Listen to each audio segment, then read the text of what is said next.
When the wedding host called my name, the applause felt thin. 200 guests turned toward me, expecting a sweet, emotional toast for my older sister. They saw a woman in a dark green dress holding a champagne glass, smiling just enough to look normal. What they didn't see was the reason I was about to destroy the wedding. The happy couple stood in the center of the ballroom, smiling at me, waiting for my blessing, waiting for me to help complete their perfect day. But their perfect day had been built on a lie, and only a few people in that room knew the truth. 5 years earlier, Ethan and I were planning a future together. Not casually. Not in that vague, maybe someday, way people talk when they don't really mean it. We were intentional. Serious. The kind of couple that treated the future like something you built brick by brick instead of just dreaming about it. We had a shared savings account for a house. I still remember opening it together on a rainy Saturday morning. Ethan laughed at the ugly free toaster the bank gave us and said it looked haunted. We kept it anyway. We had baby names picked out, too. 3 girl names, 2 boy names. He liked traditional names. I wanted names nobody could shorten into annoying nicknames. We argued about it constantly, but somehow those tiny arguments always turned into laughter. People loved us together. At dinner parties, friends would point at us and joke, "See, real relationships still exist." We were the stable couple, the reliable couple, a couple of people called when their own relationships were falling apart. When my best friend caught her boyfriend cheating, she called me crying at 2 in the morning. When Ethan's coworker wanted advice about proposing, he came to Ethan. We were that couple, and I trusted him completely. Not blindly, not stupidly. I trusted him because over the years I had watched him make difficult choices over and over again, and every single time he chose honesty. Eventually, trusting him stopped feeling risky. It just felt natural. And my older sister, Claire, she was supposed to be my maid of honor. Growing up, Claire was everything I wasn't: confident, funny, effortlessly magnetic. She was 4 years older than me, which meant she always felt half sister, half guide. She taught me how to do eyeliner before my first high school dance. Picked me up drunk from a college party without telling our parents. Held me while I cried after my first real heartbreak at 17. Claire could walk into a room full of strangers and own it within 5 minutes. I was quieter, more careful. The dependable one, the sister who remembered birthdays and showed up early and meant every word she said. Different personalities, but somehow we always fit together perfectly. So when Ethan and Claire became close, I thought it was a beautiful thing. Honestly, I felt lucky. They had easy chemistry. Not romantic, at least not to me. Just comfortable. Natural. At family dinners, they'd gang up on me jokingly. Finish each other's stories. Argue over board games like competitive children. Claire teased Ethan for his terrible singing voice. Ethan teased her for taking Monopoly way too seriously. And I remember sitting at my parents' dining table one night, watching the two of them argue over fake money and plastic hotels, thinking this is what a happy life looks like. God, I was so unbelievably naive. Then, 6 months before our wedding, Ethan ended things. No screaming fight, no cheating confession. No obvious unraveling I could point to later and say, there, that's where everything broke. Just a quiet Tuesday night. He asked me to sit down, and before he even opened his mouth, something inside me already knew my life was about to split in half. The excuses sounded rehearsed. He said he felt lost, said he needed space, said he couldn't give me the future I deserved, and the entire time he spoke, he cried. Real tears, which somehow made it worse because I kept waiting for the real reason underneath all those carefully chosen words. But it never came. He swore there was nobody else. Twice. I hadn't even asked, and I remember noticing that immediately, filing it away somewhere deep in my chest before convincing myself I was being paranoid, so I believed him, even while my entire life collapsed around me. I canceled the venue. returned the wedding dress, sent humiliating cancellation emails to the florist, the caterer, and the photographer. Every single message felt like another tiny public failure. I sat in the apartment we'd shared for 2 years while Ethan packed his things into boxes, and I genuinely didn't know what to do with my hands. The pain felt physical. Some mornings I'd wake up and forget for 3 seconds. Then I'd remember, and it felt like drowning all over again. But honestly, the confusion hurt worse than the heartbreak, because something about the entire situation felt wrong. Not dramatically wrong, quietly wrong. Like there was a missing piece nobody wanted me to see, and I had absolutely no idea how horrible the truth really was. After the breakup, Claire stepped in like the perfect older sister. She called me the same night Ethan left. At the time, I never questioned how she found out so quickly. I assumed he'd reached out to her himself. Honestly, I even thought it was thoughtful, like he was trying to spare me from having to explain everything to my family while I was falling apart. 2 days later, Claire showed up at my apartment with wine, takeout, and one of my favorite chocolate cakes from the bakery near her office. She didn't pressure me to talk. She just stayed, and weirdly enough, that helped more than anything else. Some people grieve loudly, others go quiet. Claire knew me well enough to know I was the quiet kind. When I needed to vent, she listened. When I sat staring at the wall for 20 straight minutes, she sat there with me. And every time I started blaming myself, she'd shut it down immediately. "You deserved so much better than this," she told me one night while we sat on my kitchen floor eating cold pad thai straight out of the carton. "If he walked away from you, that's his loss, not yours." I carried those words around for months. Back then, I remember thinking at least I still had her. At least I still had family. When everything else in my life suddenly felt unstable, Claire felt solid. Safe. Like proof that not everything had been taken from me. She checked on me constantly during those first few months.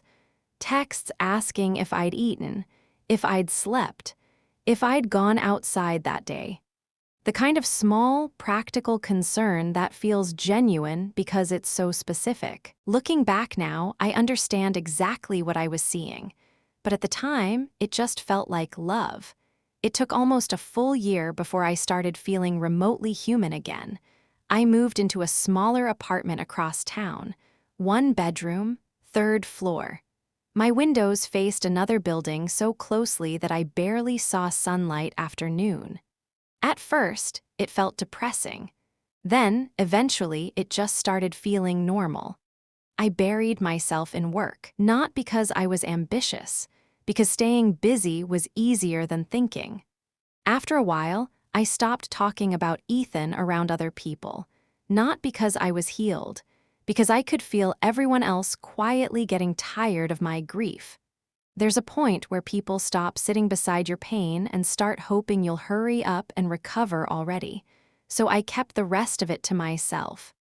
I tried dating twice during that first year. Both experiences were awful. Not dramatically awful, just empty. I'd sit across from perfectly kind men and feel absolutely nothing. Then I'd feel guilty for feeling nothing. Then I'd go home and cry over how emotionally numb I'd become. Still, life kept moving. Slowly, quietly. Piece by piece, I started rebuilding something that almost looked normal again. I started cooking for myself. Started going to yoga classes. Started answering phone calls instead of ignoring everyone for days. Claire and I had dinner together at least once a month, sometimes more. And little by little, I convinced myself I was healing. Not through some huge breakthrough, just through ordinary days stacking on top of each other. Then one random Tuesday, I destroyed all of it. I'd been out of town for work for 3 days. One of those exhausting corporate trips where every airport and hotel room starts blending. The meeting wrapped early, so instead of flying home the next morning, I booked an afternoon flight. It also happened to be Claire's birthday. Nothing huge, just another year older. but I'd been trying harder lately, trying not to isolate myself so much. So on the drive home from the airport, I stopped and bought her a bottle of expensive wine she'd mentioned wanting to try. I still had the spare key to her apartment from years earlier, back when I helped her take care of her dog during a work trip. I figured I'd leave the wine on the kitchen counter with a birthday note. Maybe surprise her if she happened to be home. Just a simple gesture between sisters. That's all it was supposed to be. I unlocked the apartment quietly and stepped inside. The place was dim, late afternoon sunlight spilling through half-closed blinds. Then I heard voices coming from her bedroom. I actually smirked for a second, a dumb, automatic reaction. I thought I was about to accidentally embarrass her by interrupting some hookup. I even knocked lightly before opening the door, and then my entire body stopped functioning. Ethan was there, in her bed, wearing nothing except a pair of sweatpants. Claire was curled against his chest, wearing one of his old college t-shirts. She was laughing at something he just said, completely relaxed, completely comfortable, like she belonged there. Claire looked up first, and I swear I watched the color leave her face in real time. Shock, recognition, then something else, something that almost looked like relief. That part haunted me later. Ethan turned a second after she did, and the second he saw me standing there, his entire expression collapsed. Not embarrassment, not panic, something heavier than that. Like someone who had been waiting for this exact moment for a very long time and finally realized there was no escaping it anymore. Nobody spoke. The silence in that room felt crushing, and in maybe 5 seconds, every memory from the last 2 years rearranged itself inside my head. Every comforting conversation with Claire after the breakup, every time she sat beside me, acting protective. Every speech was about how I deserved better. Every supportive text, every tear Ethan cried while swearing there was nobody else. Suddenly, all of it snapped together into one horrifying shape. The truth, and honestly, the worst part wasn't even seeing them together. It was how natural they looked. Like this wasn't new. It was like this version of their relationship had existed long before I walked through that door. And the only thing that changed was that now I finally knew. I remember sitting down in Claire's hallway because my legs literally stopped working. That's the part people never talk about with betrayal. Your body knows before your brain catches up. 1 second, I was standing there, staring at them. Next, I was on the floor trying to breathe through this horrible pressure building inside my chest. I don't even know how long I sat there. Eventually, they came out of the bedroom.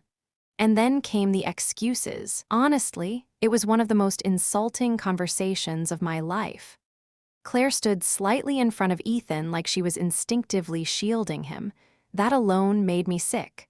Suddenly, I realized they had already moved like a couple, like a unit, like this had been happening long enough to become natural. "It just happened," Claire said quietly. I actually laughed at that. Not because it was funny, because I couldn't believe she thought I was stupid enough to accept that answer. "It just happened," I repeated. Ethan stepped in quickly after that. "We never meant for this to happen," he said. "After the breakup, things just changed." After the breakup, that phrase stayed lodged in my head like glass, like my engagement collapsing had simply created a convenient opening for them. Like there'd been some respectful waiting period before they accidentally fell into bed together. I looked directly at Claire. "When?" I asked. She hesitated. That hesitation told me everything. "Please don't do this," she whispered. "When?" I repeated, sharper this time, more final.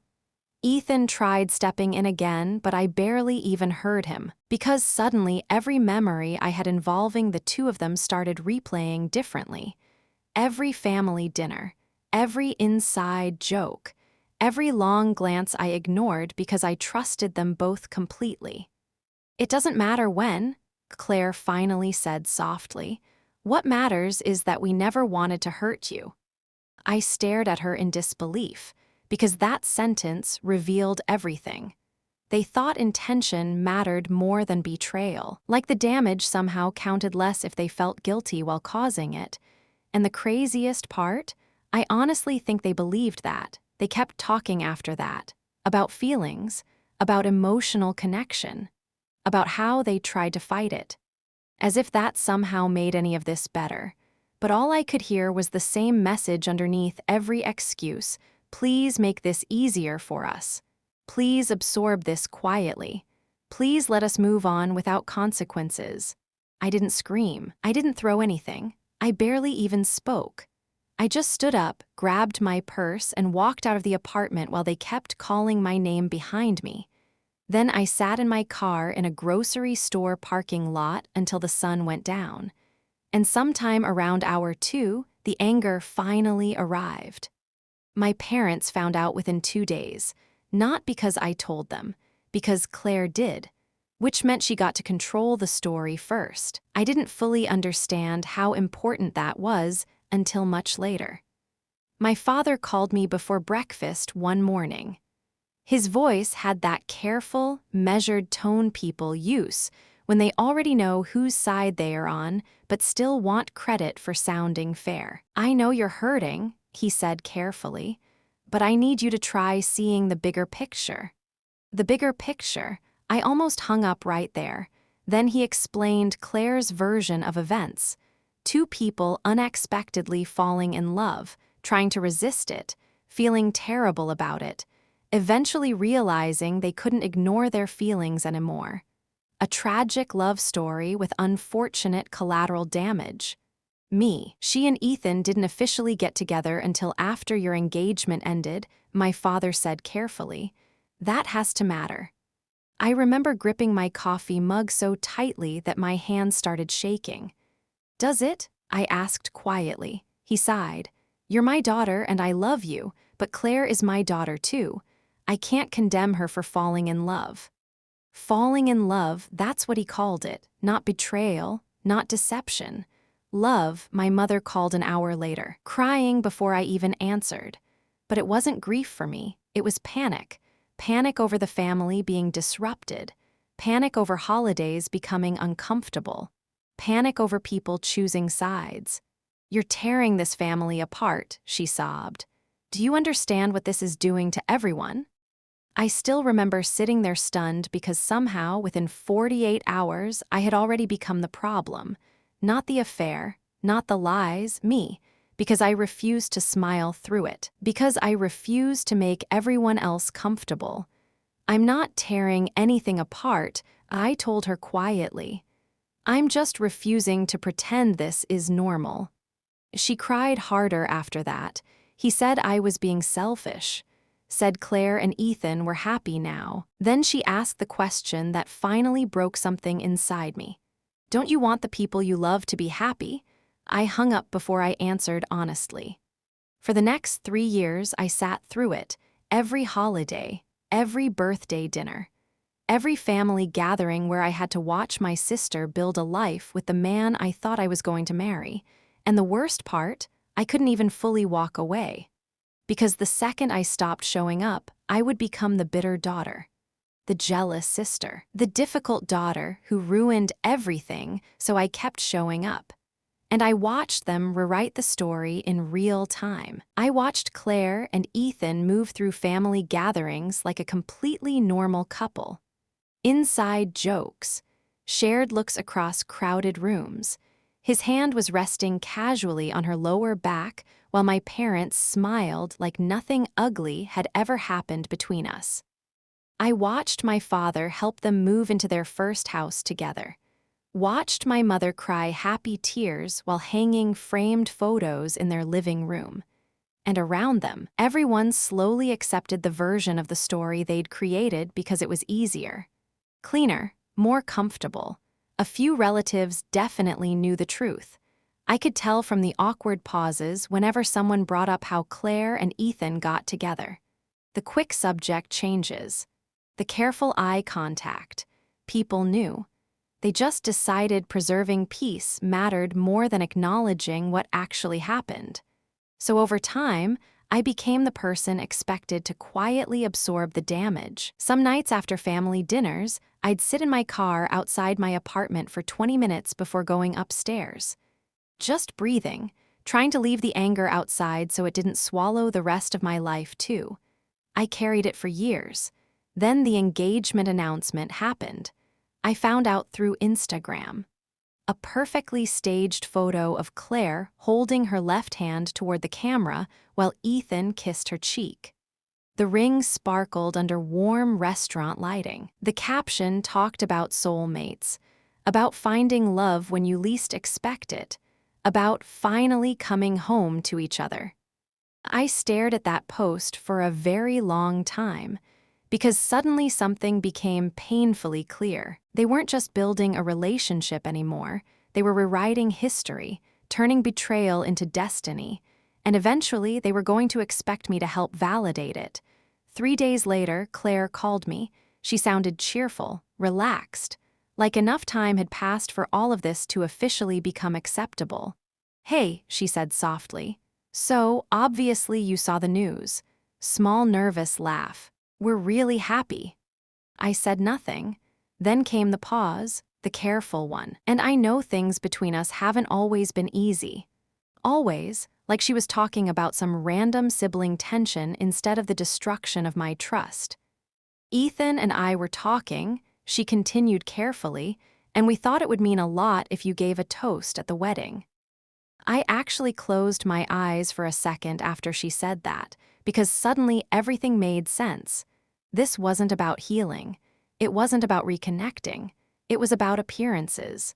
They wanted proof, public proof. They wanted me standing in front of everyone smiling so the final ugly piece of their story could disappear forever. Claire kept talking nervously into the silence. "You know, just something that shows everyone we're okay." There it was. "Are you okay? I miss my sister." "No, I'm sorry." She wanted endorsement, approval, a public stamp that said their relationship was legitimate now. And something inside me, something that had stayed buried for years, finally woke up.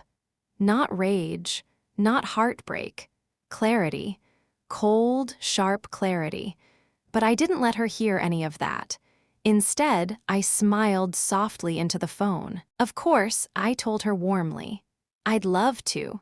The relief in her voice was instant, like she genuinely believed we were finally moving forward, like she thought enough time had passed to erase what they'd done.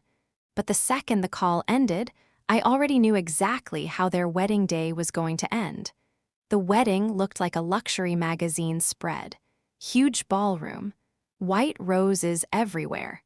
Crystal chandeliers reflecting soft gold light across the room. A live string quartet played near the dance floor while servers carried trays of champagne between perfectly dressed guests.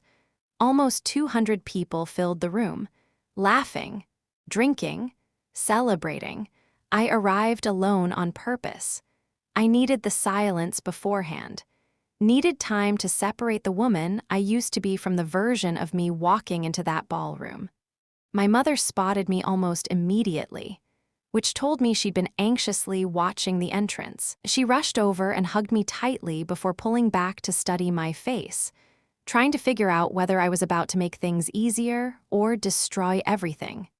"You look beautiful," she whispered, but underneath those words was the real message: "Please don't do anything." My father approached a moment later. Short nod, firm expression. "Glad you came," he said quietly. What he actually meant was, stay calm, stay quiet, get through tonight. I nodded once and walked toward my table.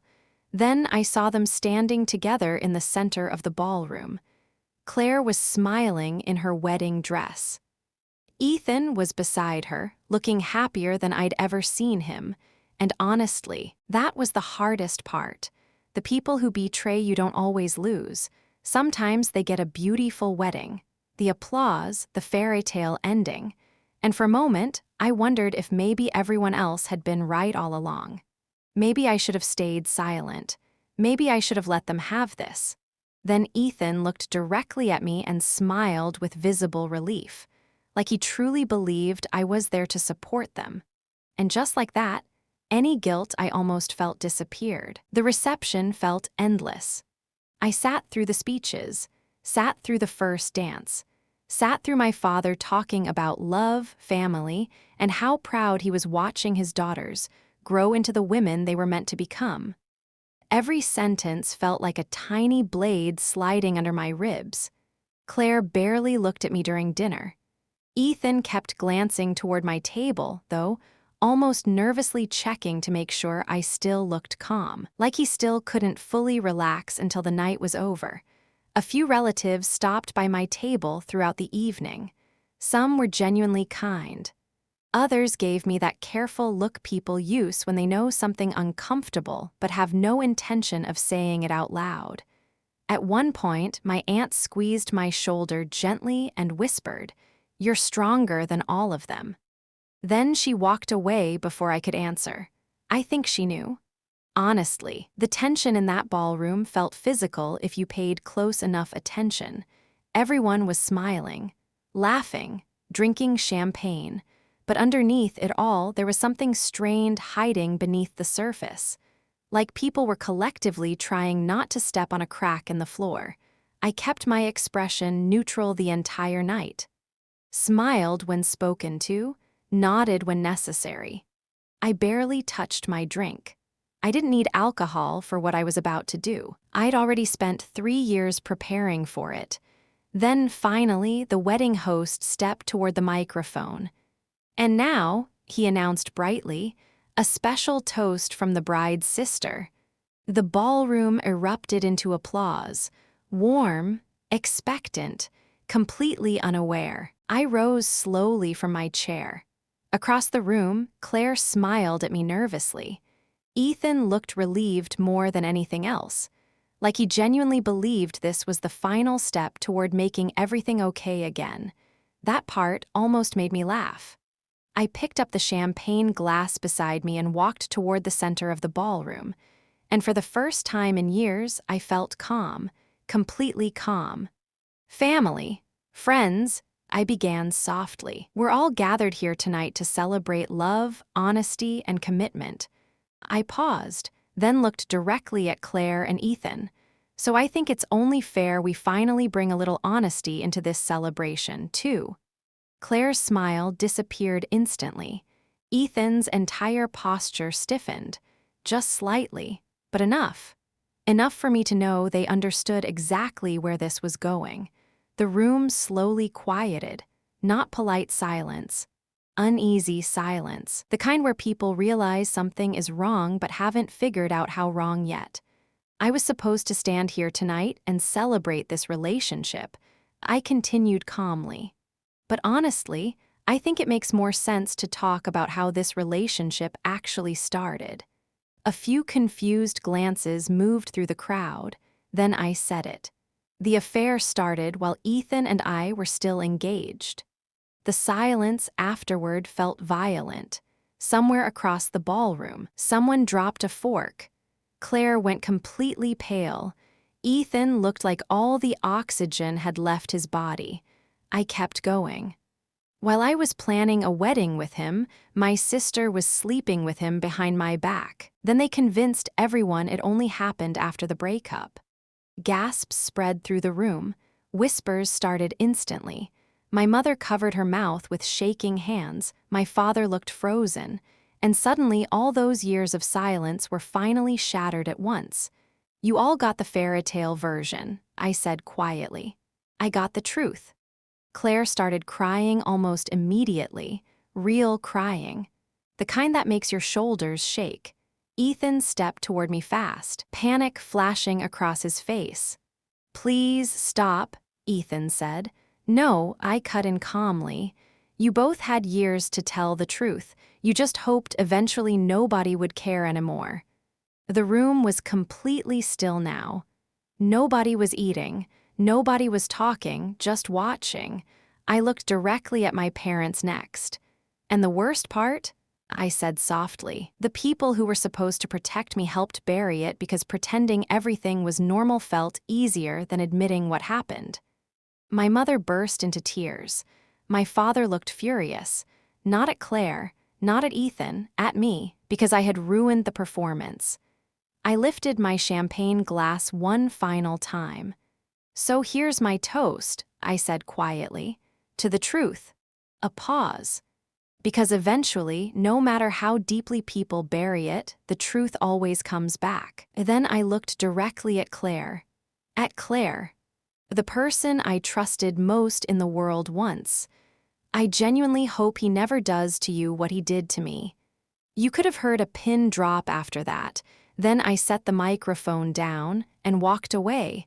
Nobody stopped me, not my parents, not Claire, not Ethan. I walked past the wedding cake, past the frozen guests, past the musicians who had stopped playing without anyone asking them to, straight through the ballroom doors and out into the cold night air. And the second the doors closed behind me, I finally breathed, a real breath. The first real breath I'd taken in years. That night destroyed my relationship with my family completely. I don't speak to Claire anymore, or my parents. To them, I'm the bitter daughter who humiliated everyone publicly instead of handling things privately. Maybe part of them genuinely believes that, but here's what I know now. They wanted me to stay quiet so they could feel comfortable. They wanted silence more than honesty, appearance more than truth, and after years of swallowing the pain just to keep everyone else happy, I finally refused. It cost me my family, but it gave me something back too, my self-respect. And honestly, some things are too important to sacrifice just to protect people who never protected you in the first place. So tell me honestly, if your own sister betrayed you like that, would you have exposed the truth at the wedding too? Or would you have stayed silent just to keep the peace?